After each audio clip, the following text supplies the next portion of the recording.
So I have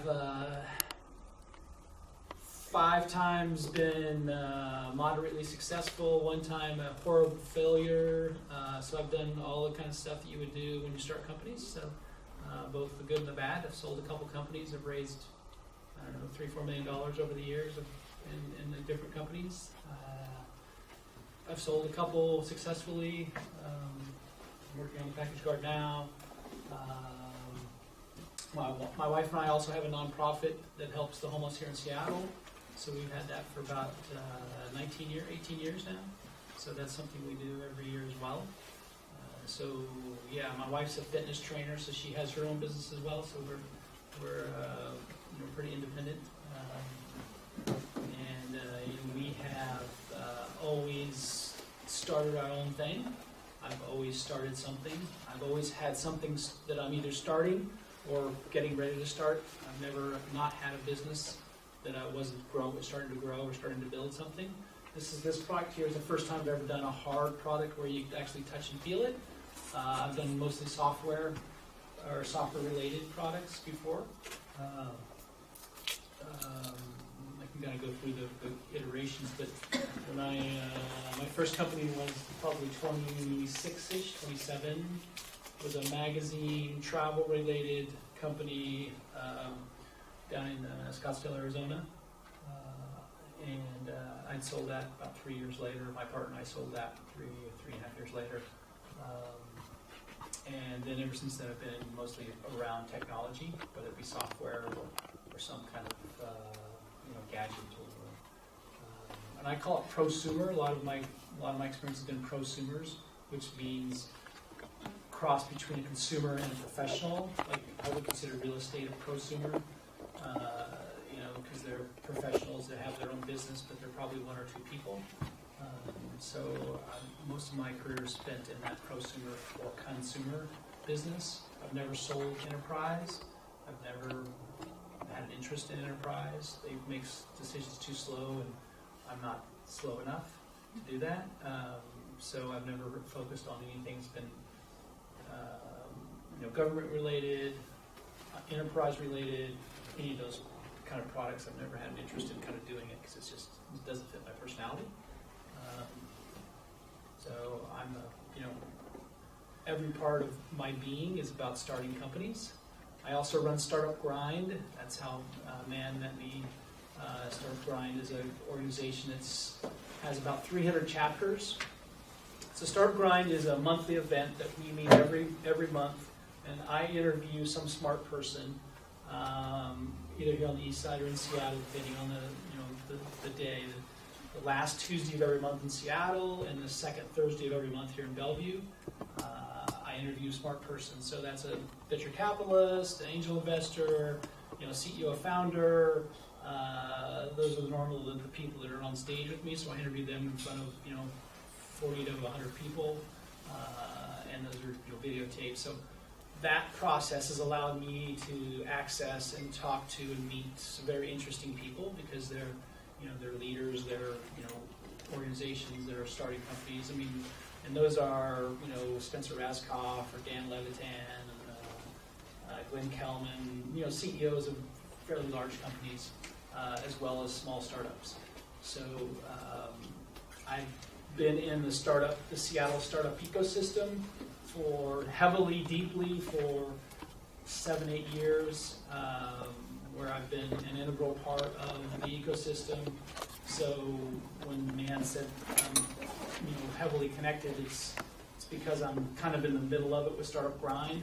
We were one of the first kind of groups to start these monthly meetups where we did fireside chats, and we've done it every single month. I've never missed a month over almost 6 years.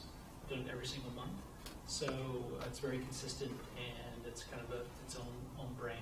So Startup Grind has about almost 300 chapters now around the world. So every major city, for the most part, has a Startup Grind chapter in it.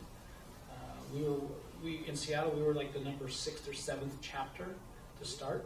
So we've been around a long time and watched that grow. You had a question? Yeah. What's that?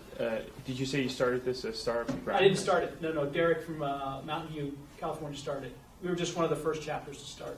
I see. outside. What's the purpose of this program? Inspiration, educating, and connecting entrepreneurs.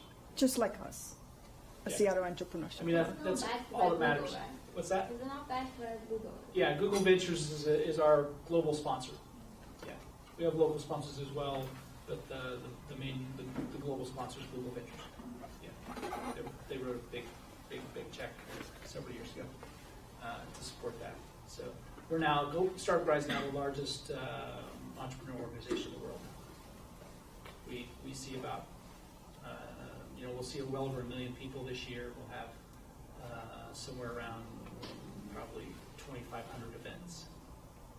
So lots of activity there. So I can tell you, starting companies never easy. No matter, this is the 6th time I've started. This is probably one of the harder ones I've attempted, just because it's a piece of hardware that's never been done before. It's not like I can say make it like this, because there is no this. So that's an interesting process of making something that's never been made before.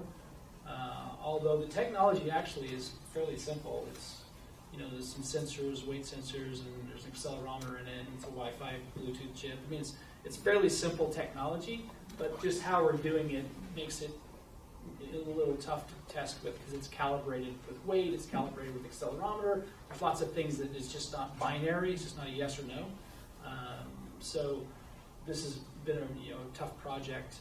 Raised about $700,000 over the last 12 months to get this far. I did a successful Kickstarter, almost 2 years ago now. Raised about $45,000 just early on, just to test the concept. Anyone did Kickstarters? Anyone did a Kickstarter in here before? Did a Kickstarter? Great, yeah. So Kickstarters are really hard. I mean, there's a lot of work involved in those, but it helps prove that the product, people care about the product. So the good thing is they either say yes or they say no. So if they say no, then it's a bad idea, which is fine. Go on to the next one. And if they say yes, then down the road of building the product. And that's, in my experience, that would happen. So we started building the product once the Kickstarter was successful, and we just had one single prototype before we did the Kickstarter. We didn't have any more than that. So it was a good experience to see whether people cared about the product or not. Cared enough to write a check for it, right? Which is the key to it. Somebody actually gives you money for the product. I'm also an advisor for several startups here locally, just helping them with strategy, many times connections, and figuring out how to connect to the customer. I spend a lot of time talking to customers before the product arrives to figure out whether it's a right product and how it should match the customer needs. So it's that product market fit, which many entrepreneurs don't do early enough or don't do often enough. They'll create an idea and they'll have their idea, whether it's software or hardware, and they'll show 5 of their friends, and of course their friends say it's great. Their friends lie to them because they're friends. So what I have to always tell people is, tell that to 20 or 30 strangers that don't know you, and what's their feedback. If that feedback is positive, then that's great. But don't show your friends or relatives, because they will lie to you, because they love you and they think you're wonderful, whether the product is good or not. So talking to your friends is actually the worst thing you can do, because they'll give you the wrong answer. And it could be a great idea, but you can't believe your friends, at least in that instance. So how do you compare putting a product on Kickstarter versus just go on the street, try to sell it to a stranger on the street? It's great if you do. If most people don't have the wherewithal to do that on the street, they're afraid to do that. But that is actually a better way to do it, because you'll get the feedback face to face, especially if you're the founder. There's no better feedback than hearing it from somebody that doesn't know you, doesn't care about you, any of that stuff. That's the best feedback you can get, because they're going to give you what they really believe about the product, right? They're going to give you the flaws. They're going to say what they think is good or bad. So if that is a better way to do it. If I would choose, I would do that first and then go do a Kickstarter, because you're going to get all the ugly stuff out of the way by talking to strangers. I did this with mine. I talked to strangers, and people are like, some people got it, some people didn't, and I learned really quickly what people cared about, right? Really quickly. I knew what the flaws were and what I had to overcome. I'll show you, for example. When I created a product, this didn't exist, this little cord here. It's not important because if someone steals the package card, the alarm still goes off because it has an accelerometer in it. Any kind of large movement, the alarm goes off. And there's a 100 decibel alarm in here, right? So, no, if anyone takes it, they're just going to drop it. It's going to allow, the alarm's going to go off, they're either going to throw it or they're just going to drop it because it has no use to them. But the customer wanted to attach it to their porch. So we created this for the customer. There's no value in it, but for the customer, they wanted it. So that's why we created this. It's a little screw that screws to the bottom of it. I mean, it works, but at the end of the day, is it any better than having it not? I don't know. But the customer feels it is, so therefore you do it, right? So I wouldn't have known this little piece of wire, to do this piece of wire without talking to customers. I wouldn't have known that, because when I was talking to customers to begin with, I was saying that you would put this out only on days you knew you were going to get packages. That was my belief. But I realized that some people just wanted to leave it on the front porch and not bring it in ever. I'm like, oh, I didn't think of that. I was just going to leave it out when I got a package. So then that's why I kind of added some features to it so it was more weather resistant, etc. And that was the only way I got that was from talking to customers or potential customers and saying, how would you use the product, right? So that, standing on a street corner, is the best thing you can do, but very few people have the wherewithal to stand on a street corner and do that, because it's too embarrassing, right? But it's the best thing you can do, honestly. What are the top 5 questions you may ask your customer when you generate ideas from them? The top 5 questions. Do you have a product? Huh? Sorry? Do you have something you can show them? Maybe just this one or any new idea. Well, new product. if you have something you can show them, then the questions are going to be around your product, right? So like if you have, let's just say you have a widget. Okay. It's a product, whatever it is. But you can show someone. Maybe kind of solution, but not an actual product, but a solution. Yeah, like whether it's just a rendering. Like when I was doing my demos, mine was just a 3D printed one. It didn't even look like that actually. But the concept, you could see the concept because you could touch it and feel it. It didn't work, but they could figure out what was going on with it. So I mean, the questions to ask is, how much do you pay for this thing? So here's how you learn the pricing of a product. So here's how the smart people do it. They create a drawing of the product. And it doesn't have, it's just a good quality rendering of the product. You create an ad, you put it on Facebook. You direct them from Facebook ad to a landing page, and you say a price. Pick a price, I don't care what it is. I started at $99 for mine. I didn't know what people would pay for. I started at $99. Actually started at $129 and didn't get any. So I realized quickly, it's like, okay, I can't do $129. So I went to $99, and then I went to $89, and then I went to $79, and I went to $69. I tested all those prices, and just to see what people will click on it. It cost me pennies. I think I spent less than $100. Right? So all I did was I put an ad on Facebook. I said, buy this cool thing to protect your packages, and I just started tracking clicks. And they went to the website, and they either spent time on it or they didn't, and I changed the price based on just traffic, right? So after a while, I realized that $69 and $79 is my price point. I knew I could sell it for that price. And I could sell it for more, but I knew at $69 and $79 people would buy it. So what's the conversion rate for that price? Oh, the conversion rate's not important. Okay. Because I'm not testing conversion rate. I'm testing people who actually buy it. How do you measure that? Okay, that price is good. Okay, so let's just say you start at $99, okay? And let's say you have an ad on Facebook that says, hey, buy this cool product for $99, right? And your ad goes out to, say, 1,000 people, has 1,000 impressions, and you get 1 click. Not so good, right? So then you change it to, say, $89.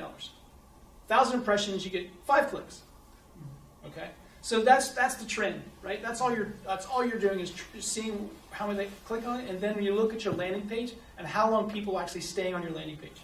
So you start with high price and go low, or you stay? You can do either way. I don't think there's a method to the madness. You can do either way. I did high-low because I wanted to know if I could afford to make it, could I make money by selling it? Because if it costs me $79 to make and I can only sell it for $79, it's a bad product. I knew I could make this for somewhere around $25 to $40. That's what people told me because I had no idea. I'm not an engineer, right? So I'm like, okay. They said you could probably make that for less than $40, probably less than $30 if you really want to make it. So I'm like, okay. So that means I needed to sell it for somewhere $80 to $90 to get my 3x, right? Because that's where I kind of need to be. You need to be around 3x. You can be 2.5x, but you kind of want to be 3x if you want to be any kind of a real consumer-grade product. So that's why I was testing the prices. Because if I knew I built it for 30, I knew I needed to sell it for 90. So when I started doing it at 129, 99, 89, 79, I knew that 79 was that I could definitely sell product at $79. I absolutely could sell them at $79. Yeah. I knew I could sell more at 69, but I knew I could sell them at 79 because people were starting to click at 79 and even 89. But no one was clicking at 99. I mean, very few people. So what kind of click-through rate you are looking for? You think it's a good There is no rate I'm looking for. That's what I'm saying. There is no rate because I'm just looking for interest.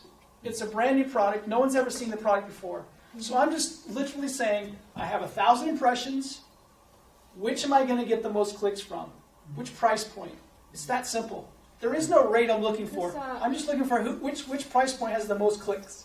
But if I expect for lowering the price, I would expect people have the more clicks per impression by continue lowering the price. Absolutely.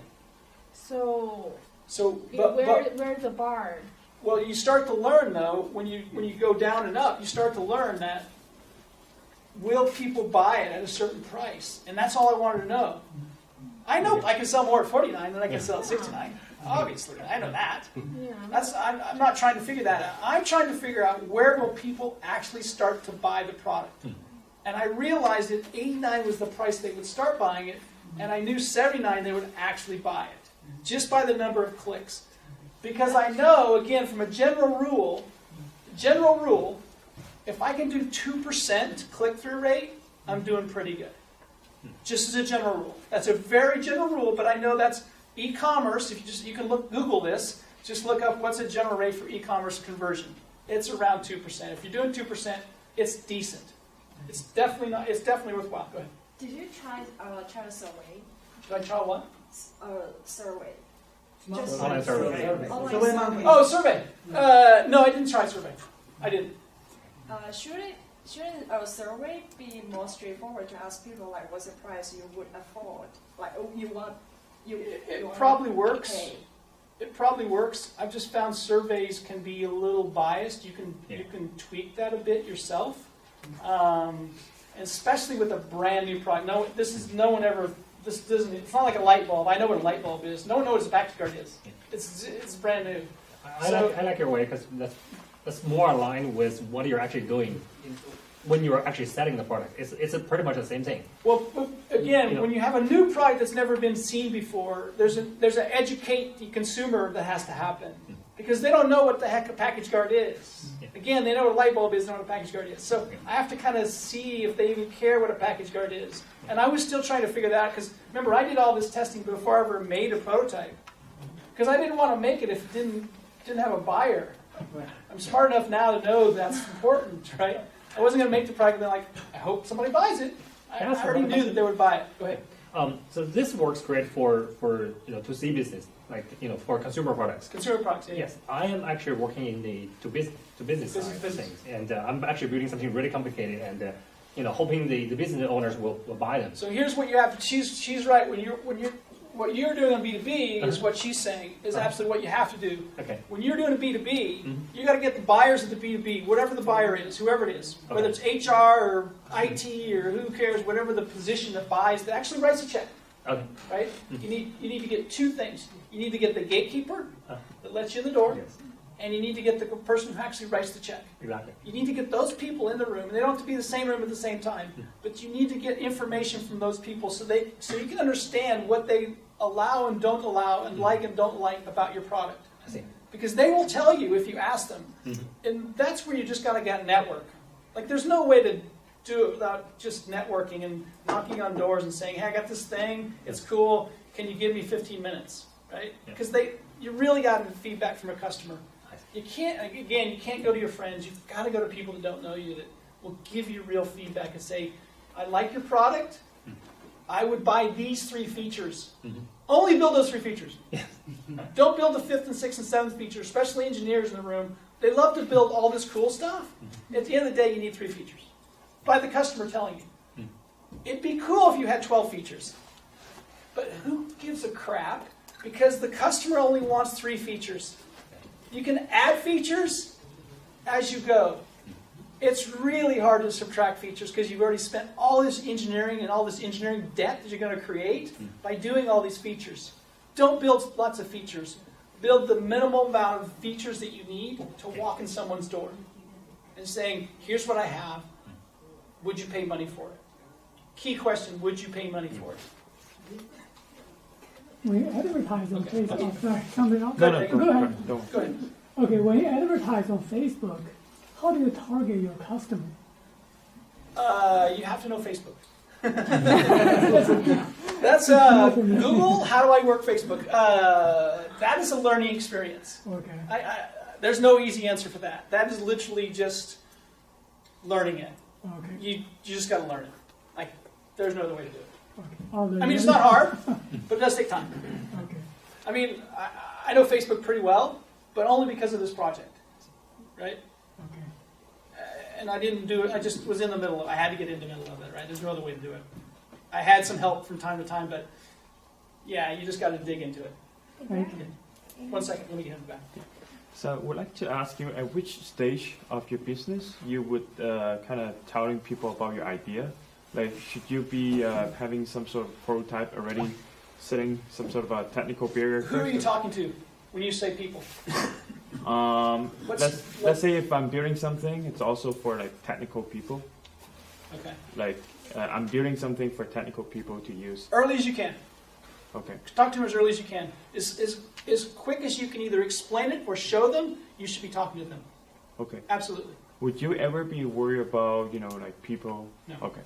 I mean, I hate to interrupt. The question's always asked, so I hate to interrupt, but he's concerned about people stealing his idea. Yeah. So here's my philosophy on people stealing my idea. And my product's made in China, by the way. And people are like, oh, they're going to steal your idea. I'm like, who gives a crap? They steal my idea. Yeah, so what? Right? So here's my belief on people stealing your idea. What's your idea? What product are you building right now?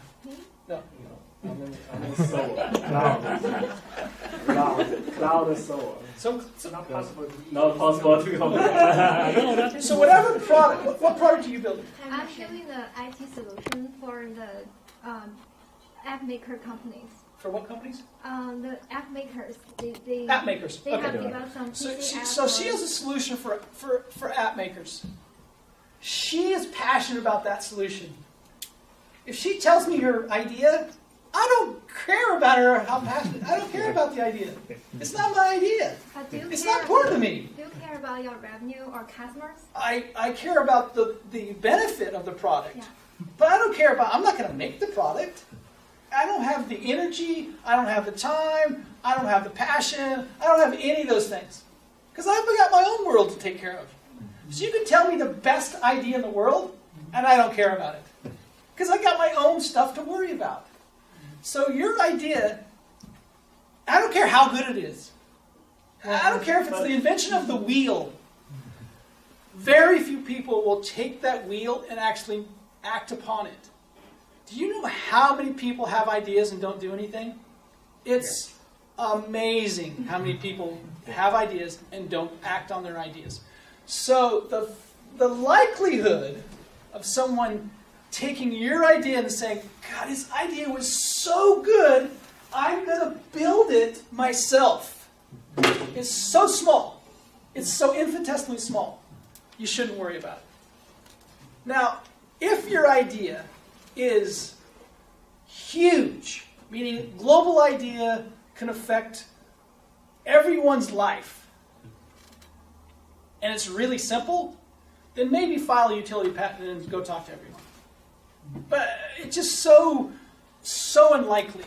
Here's the reason. Here's the other side of that.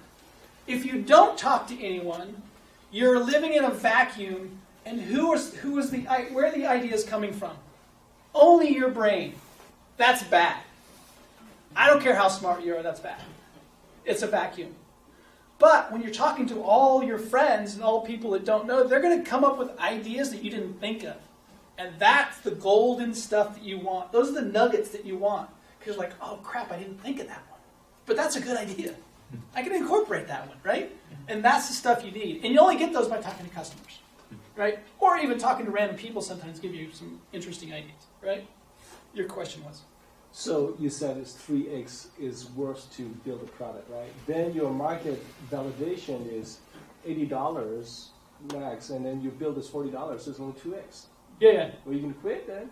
Well, I mean, if I thought I couldn't build it for that, I would have stopped, right? But once I went further down the rabbit hole, I realized I could probably make it for $25 to $29. So I mean, okay, $30 selling it for $80. I'm okay. I knew I could probably figure out some things and some add-ons. I could do signs, and there's things that I've learned actually down the road that I knew I could probably get. I could probably stretch my 2.5x into 3. And so, like right now, it's priced at $89 on my website, right? I still sell them at $89, but I also discount to $79 because I know that $79 is kind of my sweet spot. But I know I can sell them at $89, right? Do you have a design or utility pattern on this one? Oh yeah. You do? So what's Trademark design. Trademark. Trademark and design pattern. And utility patent, all three. So what's the, when you said, so when you find a patent, what's the main reason behind it? To protect yourself? Trying to You know, it was such a stupid, simple idea. It was just so simple. So that's one of the it was like so simple that people were like, that's all it is? I'm like, yeah, that's all it is. Okay. Like, they're expecting all this cool stuff. I'm like, that's all there is. Like, so I literally wrote the utility patent myself. I mean, the provisional, right? It cost me $400. I had a friend attorney that vetted it, made sure it was okay. I filed it, and then I'd already talked to people before then, but I just did that because I thought, I can file that, and it gives me a full year where I can, not have to worry about it. And if it doesn't go anywhere, I spent $400. So what, right? But there's steps. Those steps you take. It's not like I didn't necessarily plan on filing a patent. I definitely didn't do didn't do any of that stuff, the trademark, and that stuff, until way down the road. I did the provisional just to kind of protect myself because I knew that if it was successful, it'd be super easy to copy. Super, super easy to copy. And you did that before the Kickstarter? Yeah, actually just directly before. Yeah. So after you talk to the strangers on the road, how do you compare which one is important, which one is not important? They're so all what important. are criteria when you consider from all the answers from the customer, from the strangers? All of them are important. What is important? They all give you feedback. Yeah. But, as you know, if I talk to everyone in this room, you will get different answers. I get different answers. Yeah. And as a CEO, it's my job to filter the answers.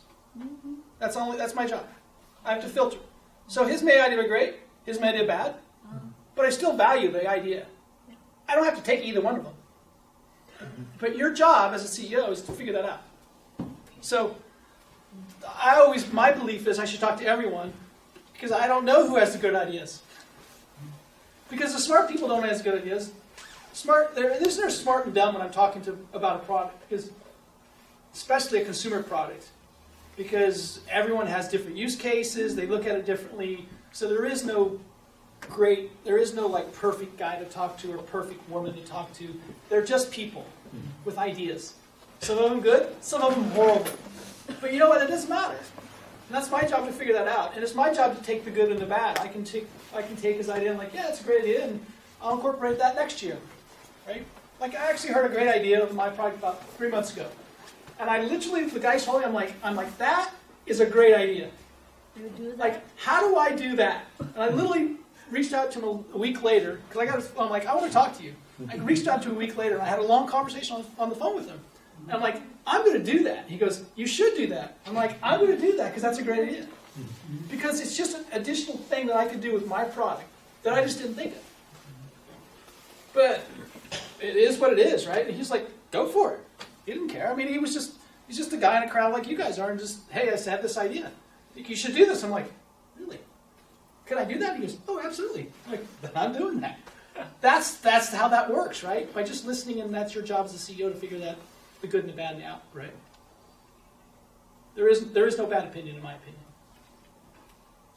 So, So the question is, when the first time you talk to the business customers, so usually what you will gonna talk about, first is their pain point. Second, just go straight to your services or price policy. So which one you would do the first time? Pain, absolutely pain. Pain, absolutely. You got to figure out the pain before you figure out the price. Here's the thing about price, especially with B2B. Yeah. You're talking to businesses. You can never go to a business and say, let's say it's a digital product, so it doesn't have, the cost is minimal, right? So, but you've figured out in your spreadsheet that says, you know what, this is going to cost me $1,000 to make, whatever it is, right?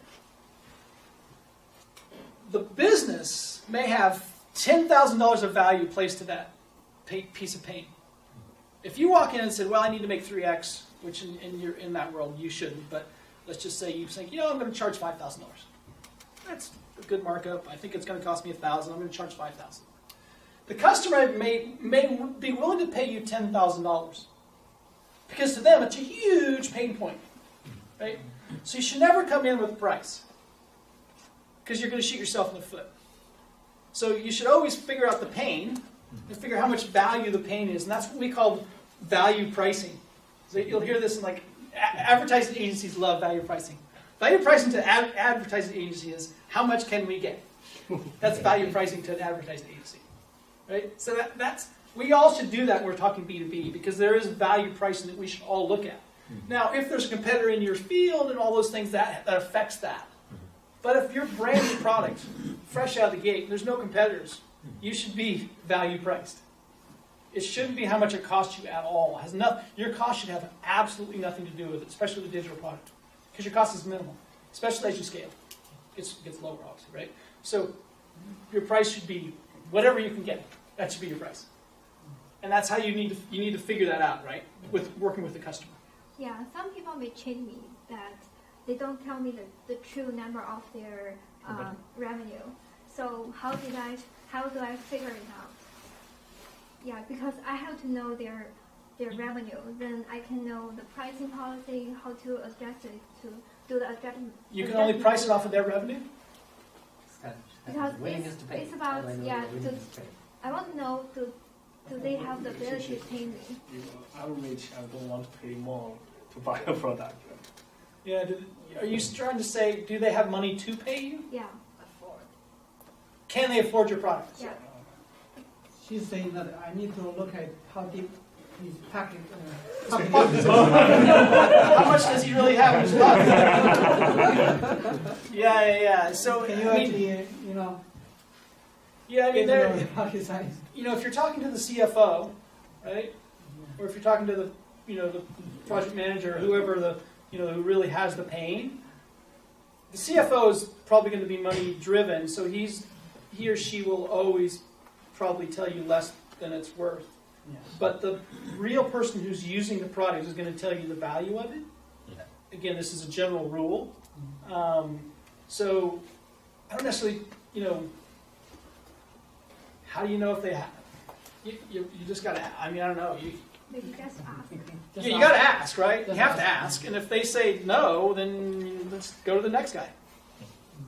It's a numbers game, right? Especially in B2B, it's a numbers game. It's totally a numbers game. You may have to talk to 500 people before you get 50 people to care. Yeah, one thing to contribute, because we're posting actually Notory and we're in a similar business.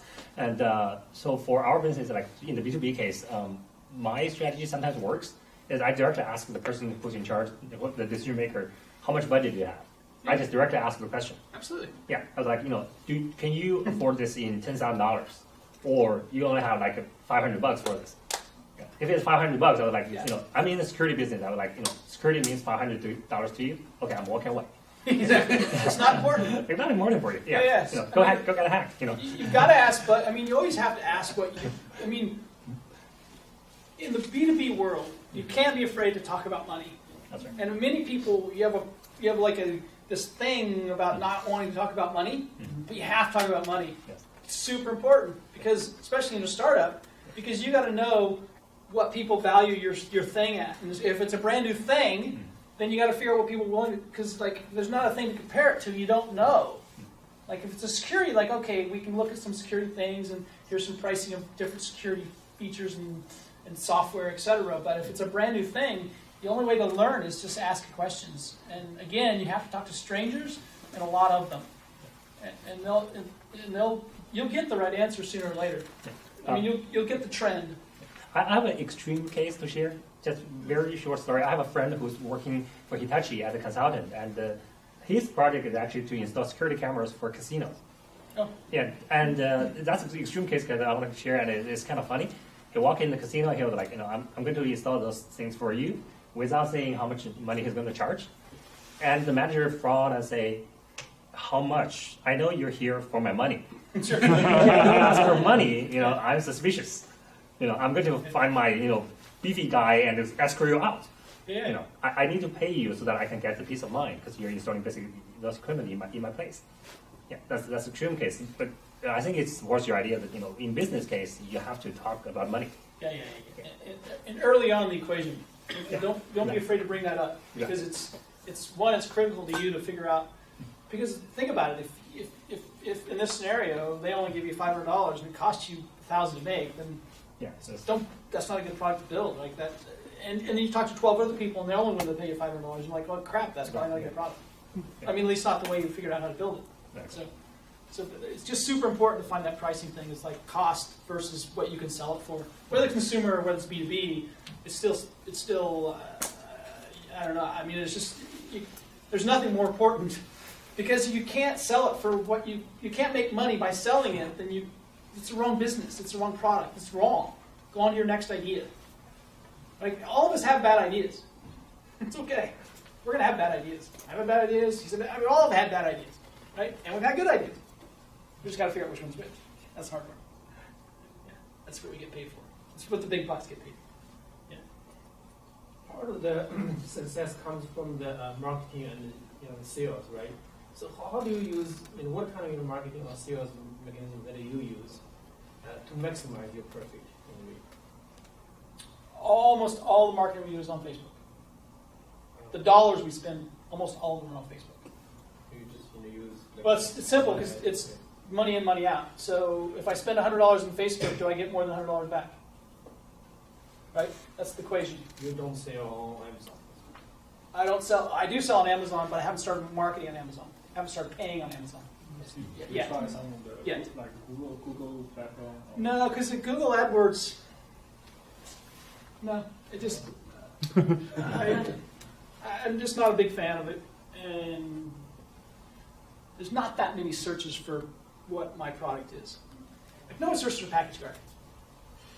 Right? I mean, package theft is a little bit searched, but Facebook is it works. Right? It works because I can spend $100 and get $100 more than $100 back, and that's the simplicity of Facebook, right? I spend $100 a day and I get more than $100 back. I mean, that's really the way we look at it. It's just absolute in, absolute out.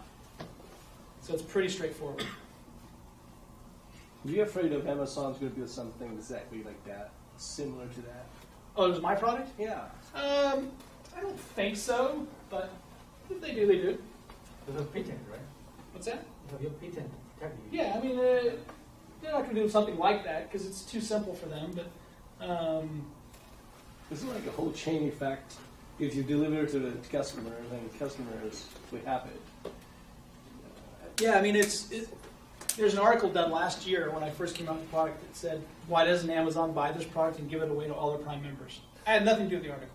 I read it and I thought it was laughing. That was the funniest thing ever. Like, holy crap, that's a great idea. Why don't they do that? So I mean, my philosophy is I've never really worried about the bigger guys because they're not nimble like small companies are. I mean, I can change things on the hat. I can easily, tweak things. Where Amazon, they've got profit centers and things they make a lot of money on, so they're not going to do certain things. And so, I'm just never worried about that so much. I mean, I would be much more the kind of guy that hacks something they're doing and steals it versus the other way around, right? Because they can only do so much with what they're working with, right? But do you see sales spiked after the article? Oh, not that article, because that was way down. You know what? When my sales spiked was when Amazon came out with the key. When they walk into your house, I had interviews, I had phone, I had sales, all that happened that day.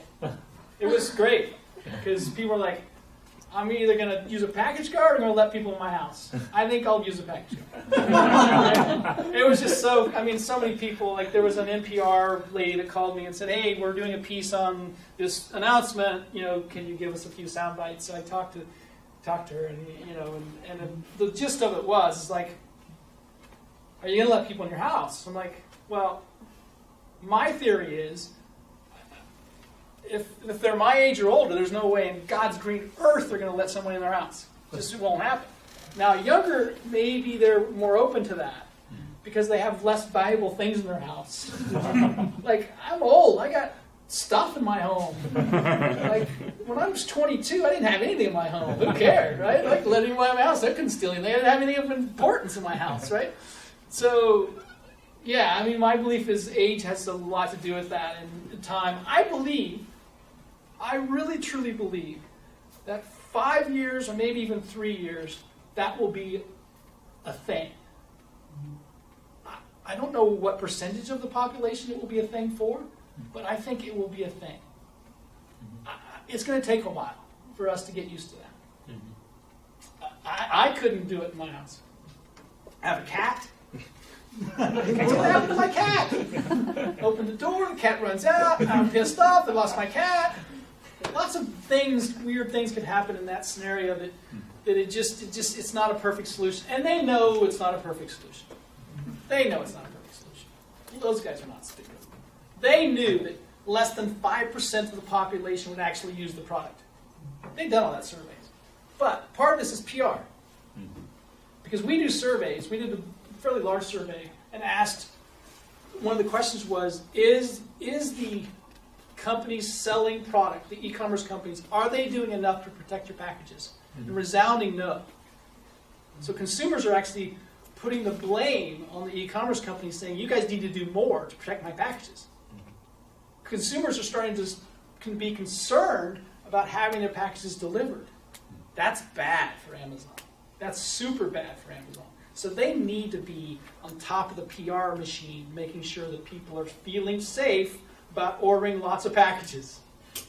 So there is part of that, part of them just putting kind of a stake in the ground saying, well, we're doing our best. So they're going to come out with other stuff. There's other stuff they'll come out with. I know they're working on other stuff. I've heard. So with all your stuff, I only buy shoes. With your package, probably I will buy something much more expensive. That's also a trend.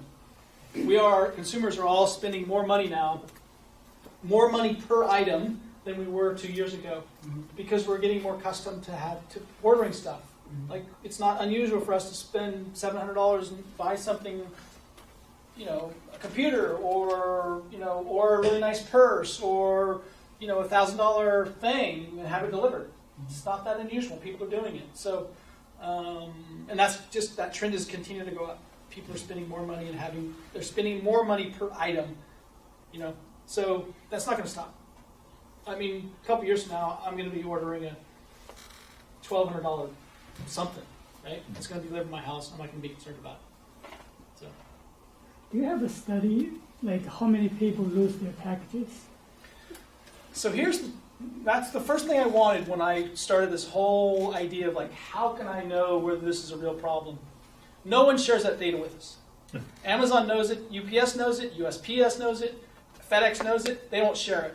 USPS will share it because it's a government agency, but it's so messed up. It's a mess. It's just a mess. Their data, the way they do stuff. So it really doesn't help me know what's the percentage. So, although I finally got to a guy who worked for UPS for years and knew the numbers. So he told me the numbers. I can't share the numbers, but he told me what they were, which tell me, okay, it's a problem. Is it a huge problem? Not huge. It's not $1 billion problem. It's hundreds of millions of dollar problem. And for Amazon, it's hundreds of millions of dollars for that company alone. But it's not $1 billion problem. Right? It's actually a fairly small percent if you look at overall. There are billions of packages delivered to, all the time, right? So if you look at just percentage of packages delivered and what is actually stolen out of that percentage, it's very small percentage. But it gets a lot of media attention, right? So it is inflated a bit. But if you look at just absolute percentages, it's a fairly small percent. It's a lot of packages, because there's a lot of packages being delivered. Yeah. They don't want to share that data with us. No one wants to share the data. I will be sharing that data once I get more of it. So, when did you start to put the product on the market? So I came up with the idea literally 3 years ago. We put it on the market. We started selling it. We started pre-sales in August. August 15th of last year, or this 17th. And then we put it on real sale right at Thanksgiving. And I started delivering product just basically a couple weeks before Christmas. So if it's not the secret, what is the sales looking? Is that big or? No, below what we expected. So it's not as going as fast. Part of it is because we were so kind of late to the season. We missed a lot of the season just because the product wasn't ready. And what do you do, right? It wasn't ready to ship. So we missed a good solid 3 weeks of the season, which really hurt us. What takes you so long to? What's that? From 3 years, you said you had the idea 3 years ago, and your product will only ship like last August. Sounds like there's like a 2.5-year gap. Yeah. What took you so long? Well, the first 8 months was just, I know. I mean, you didn't know what you were doing, right? I never built a hardware product. I didn't know if it was really a product, good idea. So part of it was just that. So the first 8 months is just kind of like, is it worthwhile? Not worthwhile. I mean, it wasn't like this was my job. I see. I had a job. I was, it was just an idea. Got it. It's like somebody in this room right has an idea and they're kind of working on it. It was just doing that, right? And then once I did the Kickstarter, which was in 16, this year, basically March of 16, that's really kind of when it started. I see. So it took me about a year later than I thought. It took me like 10 months longer than I thought it would to deliver product. I see. Because I started with one manufacturer in Mexico. They sucked. So I had to move the manufacturing to China. So when you say they suck, So I totally wasted about 7 months there with that manufacturer in Mexico. You mean they did not produce a product? They produced a product that's in my basement. But it's too expensive, or it's a piece of crap. Or it doesn't you mean work? the It doesn't work. quality-wise? It doesn't work. No. It doesn't. It's just bad. Okay. Well, how did you find other Chinese manufacturers? Just talking to people and networking, I found a group called DA International. They're a company based over here in Seattle. They're basically the intermediate to lots of organizations in China. So they identified several that could be good fits. I went over to Shenzhen, spent a week over there shaking hands and meeting people, and I said, I think I like this guy best, and he seems, price is close, and so I chose Tim, and Tim's been awesome. He's been wonderful. They did great work. Did you design work, or you? No, everything's designed in the U.S. So you had a design team to do. Yeah, I just sent them the files basically. Yeah, we did all the design work here in the U.S. Do you have a partner? I have investors. I have people that work with me, but no partner.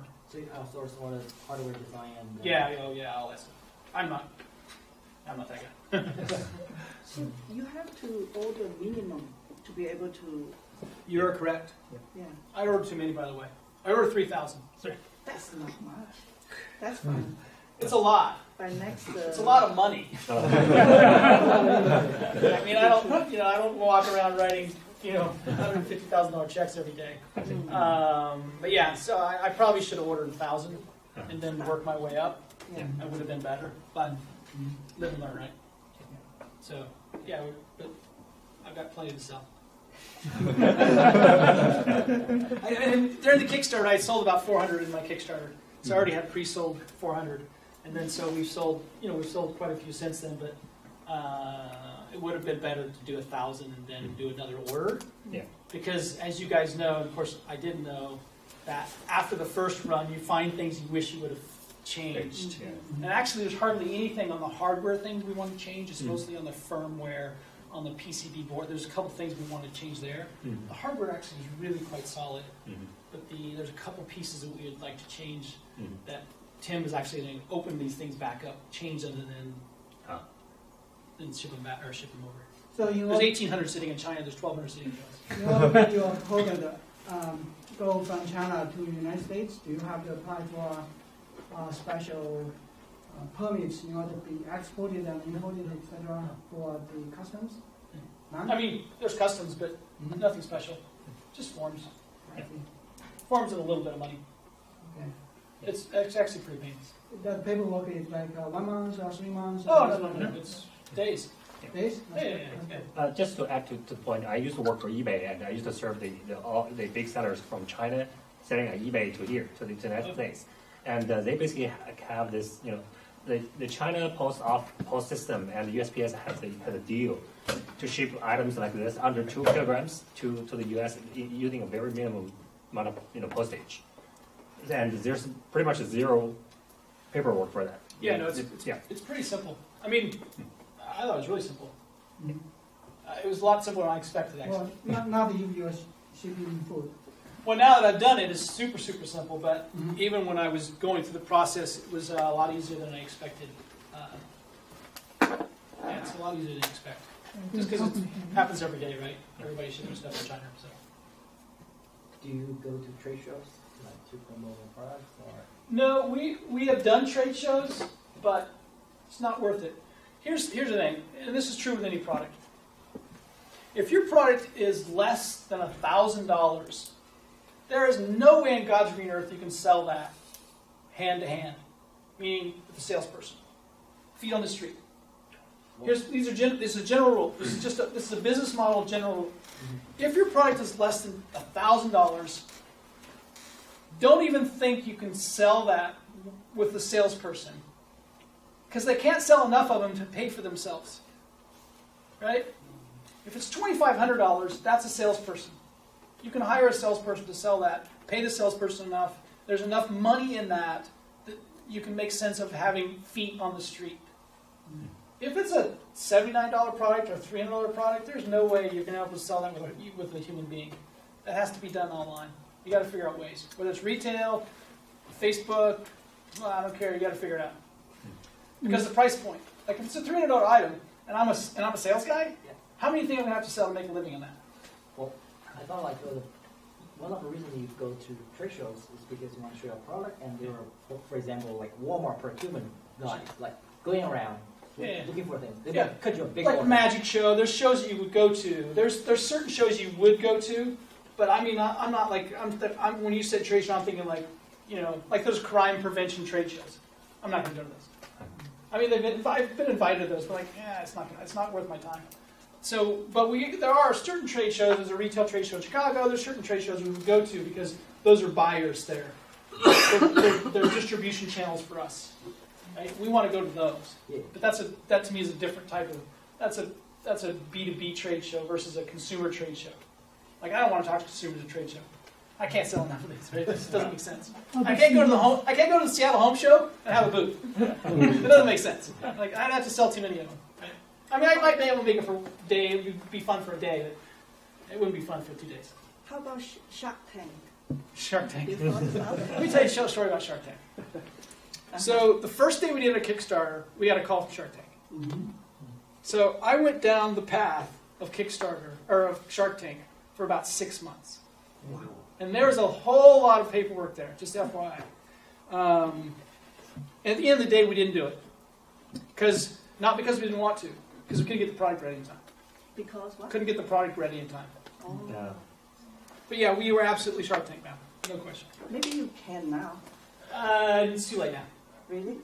I mean, it'd be nice, but... How about CES, the trade show, CES? CS is a thing, again, you go there to meet other vendors. Also the publicity, Yeah, there's a lot of noise there. There's a lot of noise. It's really tough to get,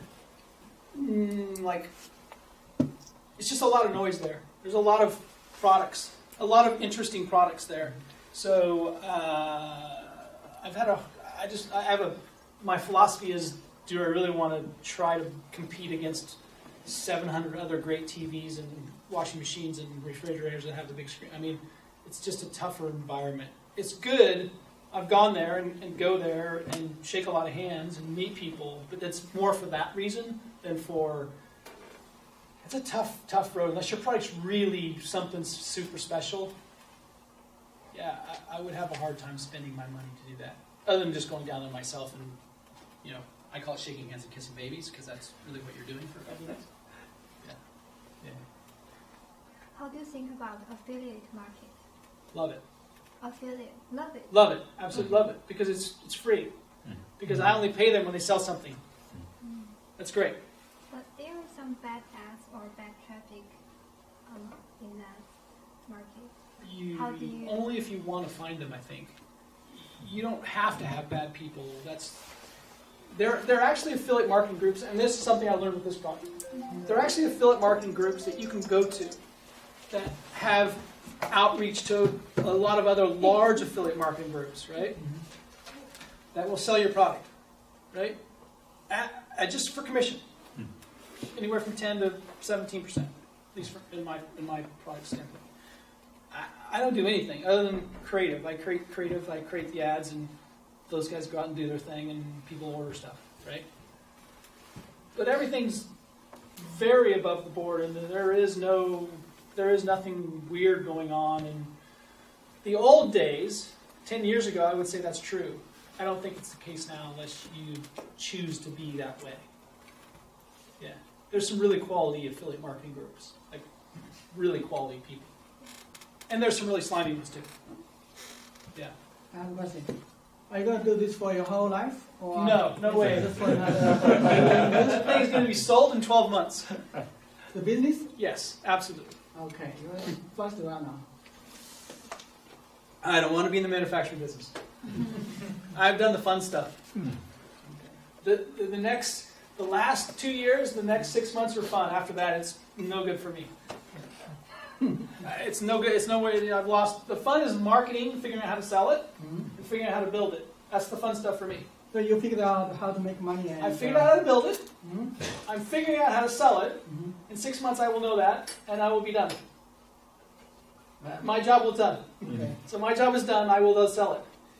You have your next idea ready? No. I'm sure it will come to me, but I don't have it yet. No. It's funny, I'm helping another guy with another product, part-time. He's working on a very interesting product as well. So, I may be working on that one too. Welcome to the startup weekend. Yeah. What was that? Did you have a question? You had a question? Yeah. So, But you can go first. Yeah, just continue from that. So how do you decide?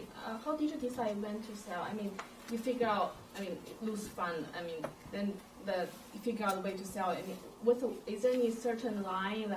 What's the volume you're looking for? Then no, I mean, for me, I know because I know who I am.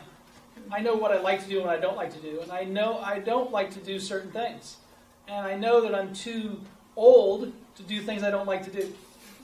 So I already know things about me so I don't necessarily care.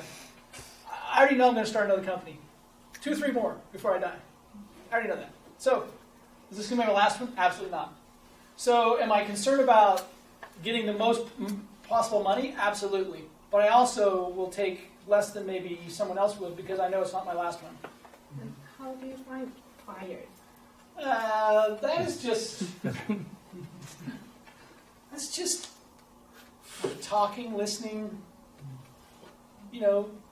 watching. I don't think there's a magic bullet there.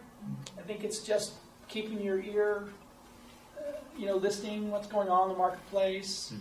I know people that would have an interest in it, sure. I know really good partners I think would be Ring would be a great partner. Any of the video surveillance companies would be great partners for me. Any of the alarm companies would be pretty good partners. So there's some built-in things that you can just obviously see. Like any smart person is going to say, yeah, those guys are potentially partners that would be interested in the product. So, those are what you'll look for first. When you sell it, you're going to sell it completely, or you still keep a share?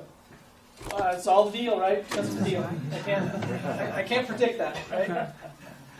I've got a question that's not related to the package card, and so I know you've started a TV show talking about startups and inviting people, interviewing founders and co-founders. And can you actually tell us more about that? Because that's where I'm really interested to know. So 2 years ago, I walked into the doors of Cairo TV. Yeah. And I said, there should be a TV show about startups. Okay. And they're like, you're right, there should be. Why don't you do that? I'm like, okay, I'll do that. So I started a TV show about startups. Never done that before, but figured I'd figure it out. So I did, we agreed to do 3 episodes on Cairo, which we did, and we learned really quickly that Cairo had no idea how to make a TV show. That's how they would be. Yeah, so it's funny. So again, you don't know this when you're an outsider. And you walk in the door, you think Cairo, well, they're a TV station. Everyone knows how to make TV shows, right? Yeah. They have no idea how to make TV shows. They're a news station. They make news. TV shows and news, 2 separate things. So after the 2nd episode, we're like, wow, this isn't going to work. Because the vision I had was really simple. I knew how it could work. I knew what I knew what the consumers liked. At least I thought I did. So I'm like, this is simple. This isn't hard. But it was such bad quality that we're like, okay, this doesn't work. So I went and talked to King, and I said, hey guys, we're doing this thing over here at Cairo. It's not the idea is good, but the execution's poor. Like, hey, we can do so much better over here. So I did that, and now we're on Evening Magazine. So every quarter you'll see Start at Seattle, which was the name that we had chosen. And it's around startups. It's all we curate, like myself and Elizabeth, who's a friend of mine, we curate startups, and we find interesting consumer-facing startups that have a product, and we interview them, and we're now part of this Evening Magazine, which is great, because now we do little to nothing, or at least I do little to nothing, I just talk, so that's great for me. And we curate the startups, and Evening Magazine people does the interviews, and we're just there to make sure the show goes great. So the last show, which was about the sharing economy, lots of different businesses, is up for an Emmy in TV. So I'm making an Emmy producing a TV show, which I've never done. So if I were a co-founder and I want to have some exposure in your TV show, what's the basic requirements? Like, what do I have to do to get your attention? It has to be a consumer company. It has to be a product that I can touch. And I don't mean physically touch. I mean I can sell it. Like, you can't put like an idea up on TV. It's got to be something like it's real.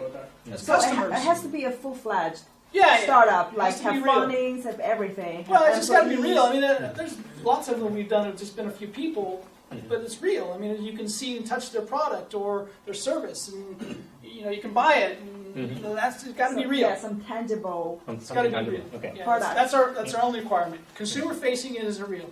Like it Okay. can't be like, yeah, next 6 months we're going to launch this product. No, we're not going to do that. Okay. What if it's real, but it's not consumer facing? It's something that's like a box, but it's really facing the...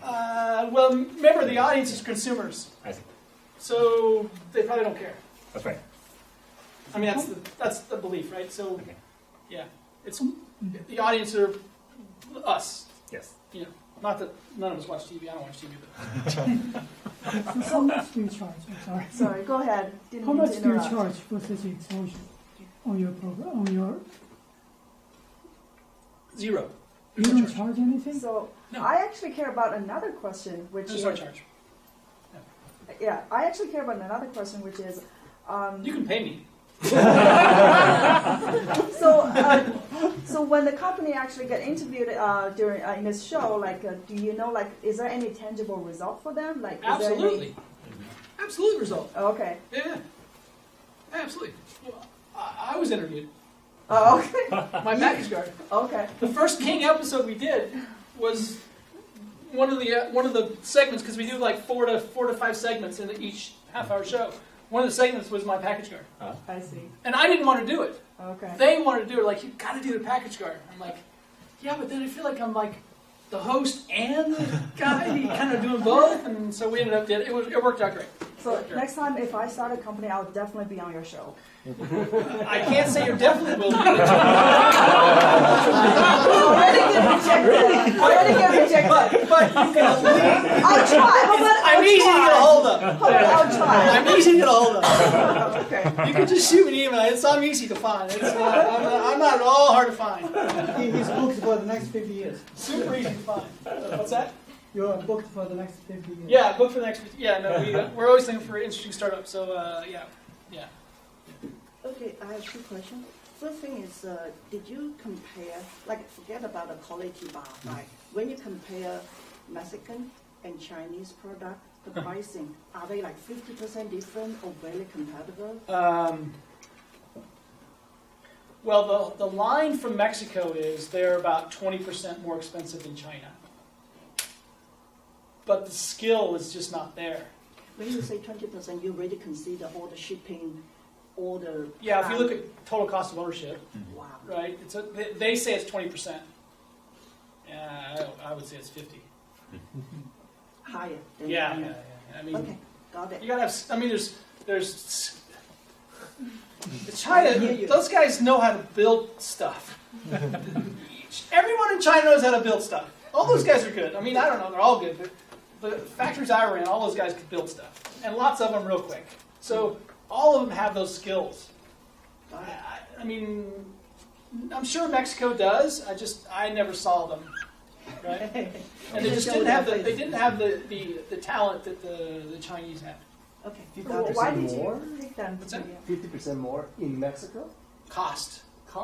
But then why did you pick them to begin with? Had everything under one roof. They had design, everything done under one roof. That's why I chose them. Oh, I see. They did everything. I didn't do. I literally, I just went down there and talked to people, and it was a mistake. Because after that, I learned how to do it the right way, which was hire a couple designers. They do all the work, and that's how we got to where we got. And then we just shipped the designs to China, and they produced a great product. Well, if you deal with China, if you let them control everything and you don't control the key part, you could have similar problems. Oh, well, yeah, but I wouldn't do that. Yeah, you see, you learned the lesson from the other place. So Mexico's taught me that, Yeah, absolutely. okay, so they were the ones. But I already knew I wouldn't do that in China, because everyone like, don't do that in China. Right. So everyone already told me Well, I that. think No one told me not to do it in Mexico. But even doing it in U.S., you still have to control the key part. Yeah. Yeah, well, yeah, but Yeah. you always do that. I mean, that's your job. Okay. That's your Good. CEO, right? You're supposed to do that. Second question, what is your background? Like a 5 sentence. What do you what bring you to today, right? I mean, 6 companies. So what happened? What do you Did think you I work do? for somebody, and then you triggered and say, I don't work What for. would you guess that I do? I don't know. What Could would be you just anything. give me a guess? Sales? Give me a guess. Marketing? What parts do you think I would do in a company? I don't know. I don't read people that So well. in terms of what did you learn? What did you study in college? Or Okay, so I have a math degree Math? that I never used. You did a math Math. bachelor degree. Math. Yeah. Wow. I was going to be an engineer and decided I didn't want to be an engineer. So like, screw it, I'll just be math. So I played basketball in college as well. So, I played basketball and, that paid for school, which is great. But I have a math degree, so numbers are really, really easy for me. Super easy. Like, super easy. But I don't want to be. I'm not a math guy. I'm a business guy, does marketing, right? I have an MBA from Seattle U. Got my MBA from Seattle U. 15 years ago, 18 So years ago. what did you do after your math degree? Did you become a math teacher? Did you become a software engineer? Never used it. Never used Went it. straight into business. Business. I was a stockbroker. My first job out of college, I was a stockbroker. For how many years? About a year and a half. I was horrible. I was absolutely horrible. Okay. At the end of my career as a stockbroker, guess what I was? I was the recruiter. Wow. I was hiring people. Because as you can tell, I'm fairly personable. You are. So that's my strong suits are, I love human beings. I could do this for hours, what we're doing right now.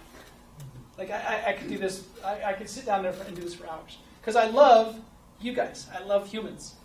So that's that's who I am, as in the core of who I am is I love human beings. So I naturally ask a lot of questions. If you meet me, I'll ask a lot of questions. Like, you will hear very few things about me. You'll learn like, holy shit, I walked away from that guy. I don't know anything about him. Because I ask all the questions. That's the beauty of it, right? So, like, my wife and I go out to dinner. She hates this, by the way. So we go out to dinner, and we're big wine fans, right? So we love to get a bottle of wine, friends and stuff. And so if I'm with friends that I've known for years or months, I say like 12 words. But if I'm people I don't know, I'm talking all the time because I'm curious of who I'm sitting across from. So that's like, if you ask the core of who I am, that's who I am.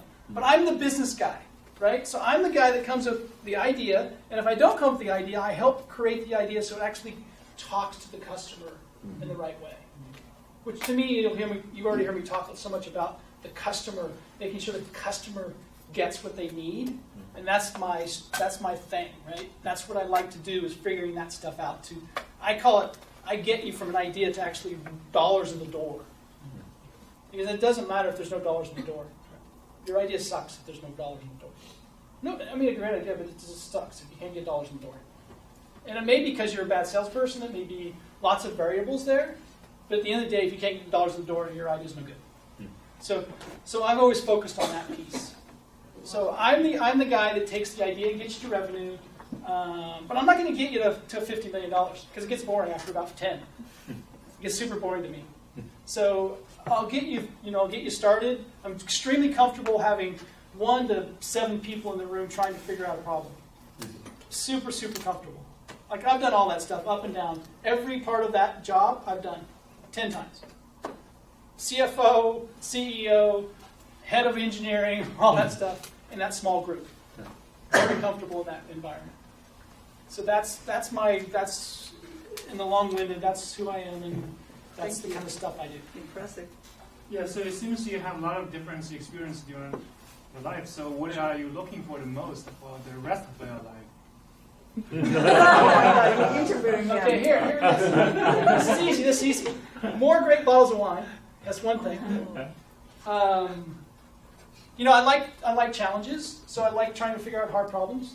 Like this, I told you about this product that I'm helping this friend of mine with, right? That's a really hard problem he's working on. Super, super hard. Really interesting, right? And I think we're figuring it out, right? Which is really cool. What is it? No. Wait, you said that. Absolutely stealth. Absolutely stealth. I want to just take the opportunity to ask more about your history. What is your field, education, philosophy? Because what I want to do actually is daycare. Like about your past, like when you were young, what kind of education approach you like? Tutorial, radio, or water, or something like that. Or where did you go to preschool?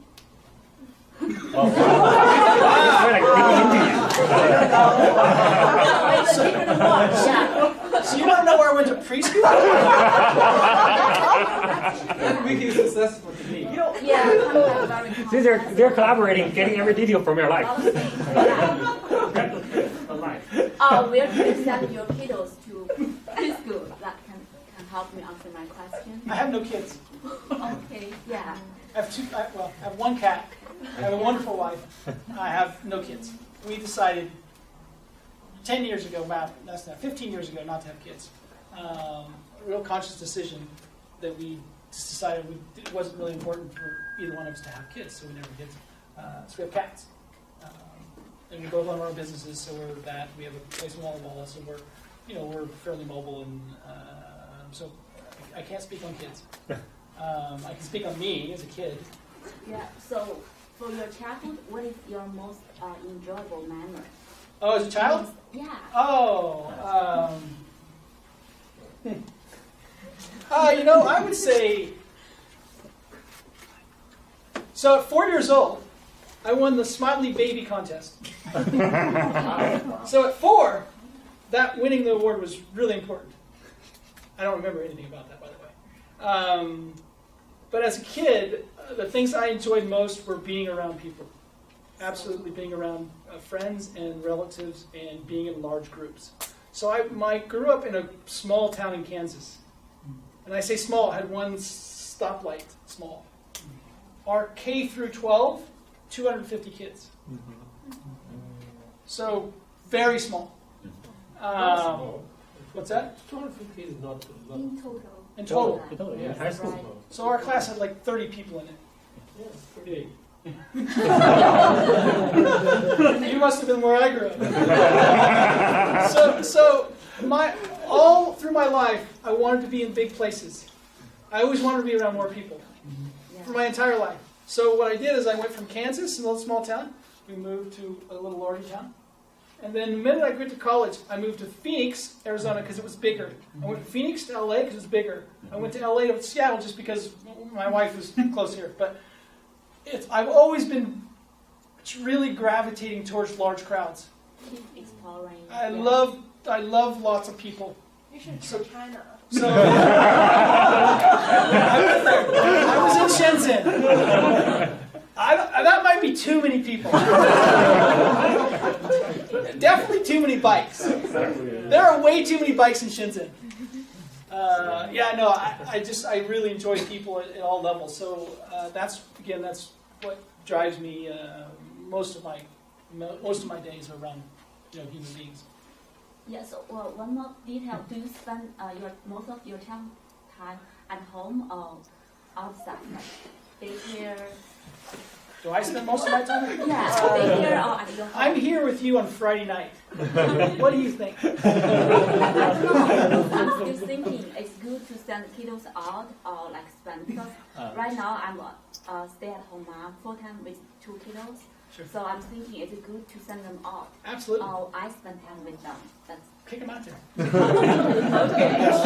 Yeah, absolutely. I'm all for. I want everyone to experience. Everyone should travel. Everyone should go to Europe. Everyone should go to China. Everyone should go to Africa. Everyone should go places. You learn so much more by experiencing other people than you do talking to your neighbor. Your neighbor's just like you are. No offense, but hey, your neighbor, right? We live around people that are similar to us. Most of us, right? We live around similar people, so our neighbors are similar to us. So, go to Ballard if you live in Bellevue. It's different, right? Go to Central District. There's just difference, right? That really depends on the personality of each person. Oh, absolutely. Because I know that it's not. Not everyone's outgoing, wants to shake everyone's hand. Everyone's not that way. Many people like to be alone, and that's okay. No, what I want is to travel with my kids, do something with them. That's why I want to have daycare, so I can help them, then I can have the outside world. At the same time, I own both. Yeah. That's good. So you mentioned that this is your first hardware product. The previous one are all software related? Yeah, for the most part. Okay. So you also mentioned that one of them was not very successful. So do you mind sharing that story, or if it's too painful for you, you can share learnings with us, right? If you don't mind. How much time do we have? We another 10 minutes. Okay. So the one that was a big failure was a friend of mine. I just sold a company, a year before, and a friend of mine, it was a very good friend of mine. Like I introduced him to his wife, and so we were very good friends. He had a company, general contracting company, and he wanted some help. So I started helping him, a day a week, and then pretty soon it was 2 days a week, and then pretty soon it was there helping him all the time. So we formed a partnership and started growing this business. And so we took this business from $700,000 in revenue to about $7.5 million in revenue in 2 years. Crazy growth. Stupid growth. It was amazing. We went from like 7 people to 75 people, and it just blew up, right? And I was the business guy, of course, right? And Sean was he was the builder. He was the one that knew how to build stuff, and I was the one that sold stuff and made sure stuff got paid. And the crash happened, 2008, 2009. And so that business went south really fast. And Sean was super nervous, wasn't comfortable in that environment. Where I'm a risk taker, it's okay, we'll get through it. He's not that way. So we split up. I took part of the business, which we created another business called the Finish Cup. We started that together. So I took that. He kind of kept the original one that he had started already. And so it's in the building trades. It's around interesting things if you like that. I could care a fat rat's ass about building anything. It's not. I don't know how to build anything. I'm not good. I don't know how to drive a hammer or cut a. I don't know how to do that stuff. I don't know how to do it. It's not exciting to me. It's just not important in my world. So I was doing this in this business where I didn't enjoy the people, and I didn't enjoy the work. I like building things, businesses. I don't like building houses. Two very different things. So when that started to go south, I tried to do some kind of interesting things. We tried to make our own paint. We were doing all these wacky stuff. In the day, it just didn't work, right? And so, I lost my house, personal bankruptcy, went through everything, right? Lost everything. Which literally was 6.5 years ago, because the personal bankruptcy comes off my credit report in 3 months. That's how I know. My wife and I were just talking about it. So that's how bad it gets, right? So we learned from that, meaning you don't want to do things that risk everything, which of course we did. I risked everything, right? Our house, everything, right? And we lost, for the most part, everything. I knew that you could get it back, which we did. It took 4 years, kind of back in action, and it took me about 4 years to kind of get back to where you felt like you were kind of back on level ground again. But that's the story, right? That's the good, bad, the ugly, right? I mean, I can tell you any details you want, but that's how end of the day, that's what happened. I mean, it's partly my fault, partly economical, the economy. Both of those have blame.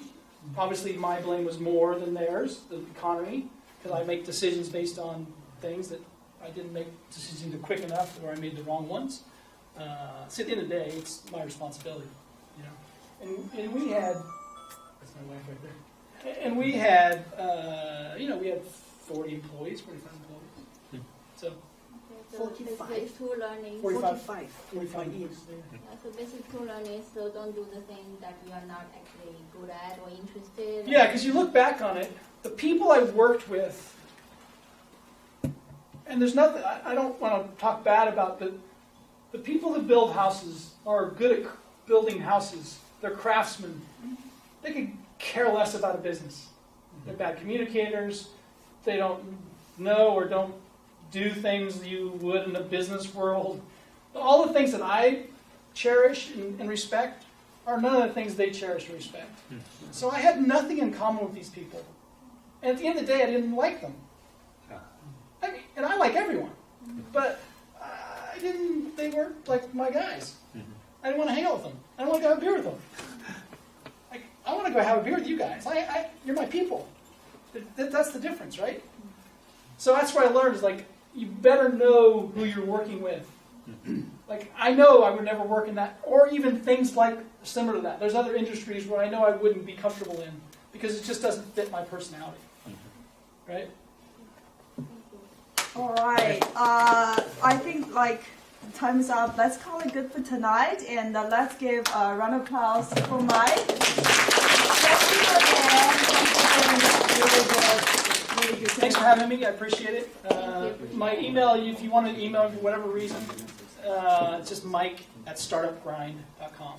So it's startupgrind.com. Just Mike at. So just email me. Or you can reach out on LinkedIn. If you reach out on me on LinkedIn, let me know why the hell you're reaching out to me. Like, give me a reason. Like, say something. Like, I like your shoes. I don't care what it is. Give me a reason why you want me to connect, right? That's all I ask. Like, oh, I'm working on this thing and I want your opinion, or I want to do this thing, or whatever. I don't know, but just give me a reason. Like, if you don't have a reason, I just hit ignore. Because I'm just assuming you're just doing it randomly. Like, I reach out to people all the time too, but I always give them a reason. Like, hey, I want to know this, right? I think you're smart about this, right? And they always accept my connection because I'm saying I want to know something that I don't already know. Do you still spell Mike, M-I-K-E, or Mike? Do you ever recommend books to others? No. I don't. No books, people. I read books every day. I read about a book a month. I'm reading a book